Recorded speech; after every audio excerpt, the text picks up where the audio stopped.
on voting in elections, but how else can you be involved? If you are passionate about a topic or about an issue or policy-related issue, you can write to your elected representatives. They work for you. You can call them on the phone if you're really passionate about something and say, listen, I want you to pay attention to this issue. There's legislation coming up. I've read about it. If you go on, I think it's coloradoledge.org or .gov, you can find out about all the bills that are going on and being talked about in Colorado's legislature right now. And you can go and write to your elected representatives or call them and say, listen, I think you should vote in favor or against this bill. You have the right to do that. You elect these people and they work for you. You can also sign petitions. You've probably seen petitions online, on Facebook, or back when it was pre-pandemic times, people would be out in front of King Soopers with a clipboard about signing a petition. That is a way to be heard. Petitions are ways that we didn't cover it because there's so many ins and outs of sort of the election process, but way propositions or ballot measures get on a ballot is often through petitions. And so reading those, they have to get a certain amount of signatures, then it's something that's on your ballot that you vote on. You can also write op-eds. So writing an op-ed stands for opinion editorial, and it can be in a newspaper, any news outlet. And you can just write to the editor and say, hey, this is my opinion about something, and I would like to submit this to you to be published.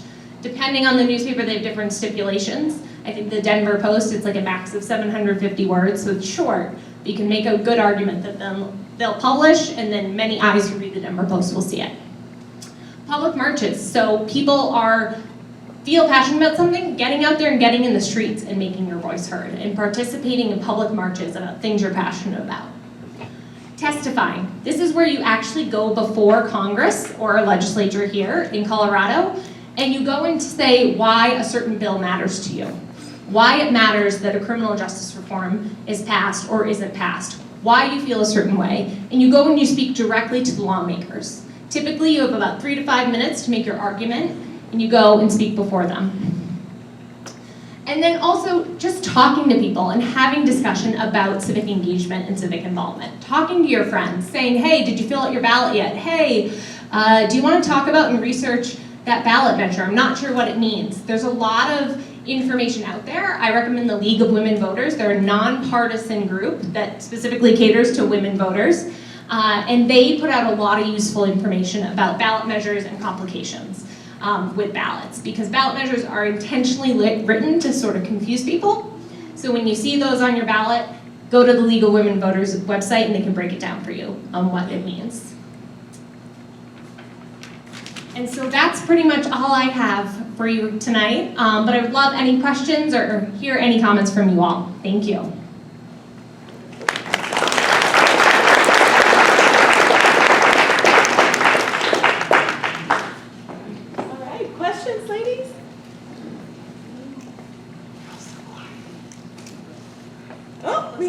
We're over here. If you want, let me.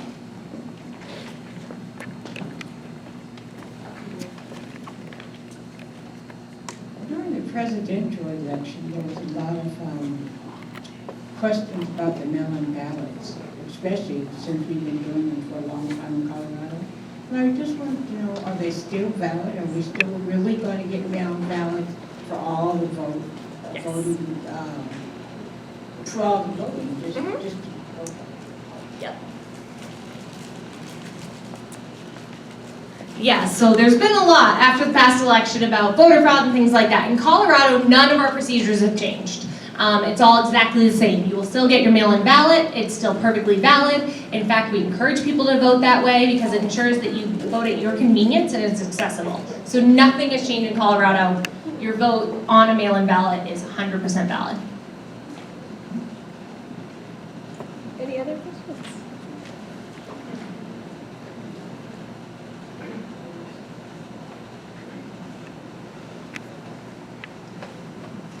How does voting work with people with criminal records, like felons and things like that? Good question. So depending on where you live, again, this is why it's important to pay attention to those local races like district attorneys. If you have a criminal record of some type, you may not be permitted to vote. So you have to look at the state laws. It's usually decided at the state level about what the state law says about people who have criminal records allowed to vote. Usually it's only if you've been convicted of a felony. So again, if you have a misdemeanor where maybe you have a drunk driving charge or something like that, that's a misdemeanor offense, you're fine to vote. Your rights have not been removed. However, sometimes when you have a felony record, your rights can be removed. Usually if you are incarcerated at that time, you're not able to vote. Depending on the state, your rights can then be restored after you have served your time, even if you have a criminal record. I'd have to check on Colorado about what our rights are for previous people who have previous convictions for felonies, but I'll have to check on that. But it depends on the state. So I don't want people to automatically think if they have a felony record they can't vote. That is not the case. You have to check. Can we vote? What? Can we vote in Colorado if there's? I have to check on that because there's different stipulations depending on the level of felony it is and where you are, if you're on probation, things like that. So I can check right after this and definitely get an answer to you, Gloria.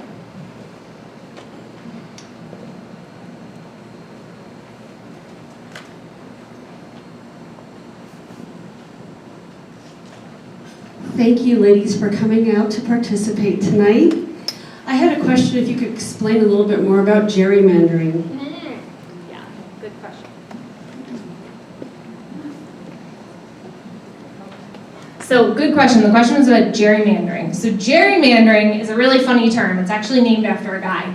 So gerrymandering, it's named after a guy who originally drew districts. Gerrymandering is a way that districts are drawn to favor one political party over the other. So for example, we just did redistricting in Colorado. We had a non-partisan group, or I should say bipartisan group, choose the districts because we wanted to make it as even as possible. We wanted to keep ourselves safe from what they call gerrymandering, where it gives a political advantage to one party over the other. So we tried to make it as even as possible in Colorado. In other states, for example, and I'll just choose Texas because that's one's right at the top of my head. Texas has a long history of gerrymandering. Basically, it means that they don't choose their districts to be even. They weight their districts to more heavily favor one political party over the other. So when you hear that term gerrymandering, it means that elected officials, people involved in the government, are involved in drawing lines to determine who's in each district and what political party those people usually vote to favor a party over the other.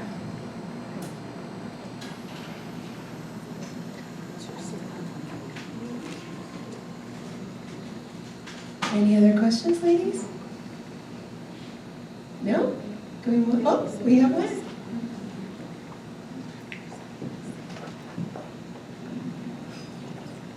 So as someone that just recently moved to Colorado, what would be your suggestion to be informed about what policy each candidate is going for and the information to make an informed vote in this situation? Good question. Yeah, good question. So again, I'll recommend the League of Women Voters puts out a lot of information about candidates, about ballot measures. Another place you can go is a website called Ballotopedia, like ballot and then encyclopedia meshed together. And again, I can send a list of resources to Gloria and she can send that out to you all with some of this information. But those two websites I really recommend. So Ballotpedia and League of Women Voters puts out a lot of information on candidates, on policy measures, et cetera, and things like that. You can also go to, if you're inclined towards a political party, go to the political party's website and they will list who their candidates are and what their platforms are. You can also look, if you're undecided, if you're an independent, unaffiliated voter, you can look at both parties' websites and they will have information about all their candidates on there.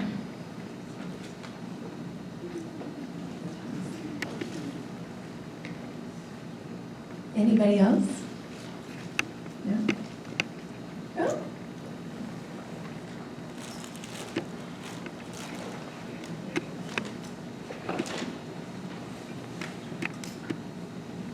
I'm sorry, I have to ask this question. I think it was in Texas where a woman was given wrong information. She had been in prison.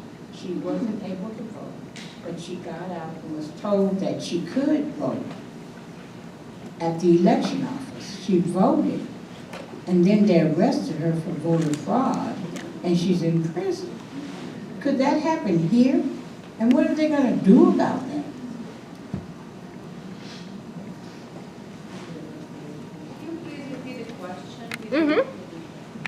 So she was asking about voter fraud. It was a woman who had been in prison, was told she could then vote after she was out of prison. She went and voted. It turns out she couldn't actually vote, and they arrested her for voter fraud. Could that happen in Colorado? It could happen anywhere, frankly. However, what our Secretary of State has really tried to do is to make Colorado one of the friendliest places to vote. Now, again, I have to check on the felony convictions and criminal justice records because that's a little bit different than accessibility to voting through mail-in ballots. But in theory, it could happen anywhere. So the important thing to do is to just make sure you trust the source where you're getting the information. Again, I'm going to try and get answers to all your questions tonight so that you have trustworthy sources for this information. And then if you hear one of your friends has a question about this and they're talking about it, you're then informed and then can tell them about it. Okay, anyone else? Any more questions? No? Well, let's give Jessica a round of applause. Thank you so much. Did you enjoy that, ladies? Yes. Yes. We have to make our voices heard.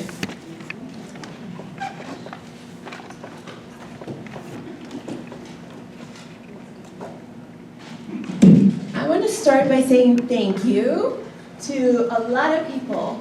First to our guest presenter, Jessica King McLaughlin.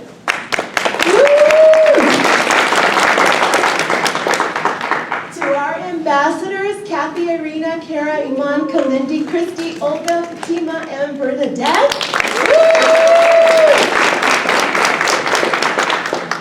To our wonderful career coaches, Sheila, Devika, and Peggy. And for securing the food today, Judy Bloom, Harris, and Kalindi Duvegi. Thank you all. And ladies, your ambassadors, everyone kept this going all throughout the pandemic. So kudos to them. Thank you so much, ladies. So meditation, we're still continuing with meditation. Now the way we decided is that the PWG will now be in person, but all of our workshops will be online on Zoom to make it nice and easy. We only meet together once a month. Sound good? All right, so our first one is April 7th from 4:30 to 5:15. It starts on time. Like all of the other things are supposed to start. And it will be on Zoom. The invitation will be going on tomorrow. And we are continuing with our career coaching being primarily on via Zoom, where you can make an appointment with our coaches. You can read a little bit about them in our newsletter. But this is something really to take advantage of. Any issues that you're having at work, or if you're going for a promotion or changing jobs, our coaches are awesome, and they can certainly help you prepare for those situations. So please take advantage of that. The Aspire Academy. How many ladies here are involved in the Aspire Academy? Raise your hands, raise your hands. Woo-hoo! Very good, let's give them a round. Ladies, this is an opportunity to get classes for free, classes that you can do at your own time. If in the middle of the night you can't sleep, you can log on and do part of your class there. They have business classes, they have Excel, they have digital literacy, all sorts of really great things. It's all for free. This is a partnership between Penn Foster and Adecco. Adecco pays for your classes, and Penn Foster is the educational portion of the collaboration. So take advantage of those because these things sometimes go away, so do it now. Redeeming your coupon, yes? On the classes, how many can you take at once? At once, I can approve you for 2 classes. Yes? Okay, very good. Good question. Okay. Redeeming your clothing items. So our ambassadors are coming around with the gifts. Yeah, you can go ahead and pass them around. And the suiting coupons for tonight. So you'll get a gift and the suiting coupons. And you all filled out your little sheet? So give the ladies your sheet and they will give you the suiting coupon and the gift. Now for the suiting coupon this month, we have something very fun. If you would like to redeem not only the suiting coupon that you're getting today, now first of all, keep that suiting coupon, we need it. We need you to show it to us when you come in to Dress for Success. You have the option of redeeming the coupon on the Saturday of our sale. Woohoo! No, I didn't hear woohoo. This is the sale, yes, the sale. So you can do it on that Saturday. That's when we're going to have different hours than our normal operating hours. If you can't come on that Saturday, you can certainly call Jennifer. Jennifer, stand up. Woo! Let's give her a hand. And she will make the appointment for you. Our open hours are from Tuesday through Friday from 10 a.m. to 5 p.m. And yes, our sale! Woo! Now, how many ladies have not attended the sale? Oh, ladies, you're in for a treat. This is really, really good. We're talking name brand clothing, many a times with tags attached, and we sell it for very cheap. Shoes go for $5, purses are individually marked, but you can get a dress for $20, separates for $15, really good stuff. So it's happening April 15th from 5 to 9. Now on that day, we will not be redeeming the coupon. We will only be redeeming it on the Saturday, but if you want to come and shop on the Friday, you're more than welcome to do so. Any questions? Yes, all of this will be in the email that will go tomorrow in the newsletter. Any other questions? No? Ladies, do I look prettier in person?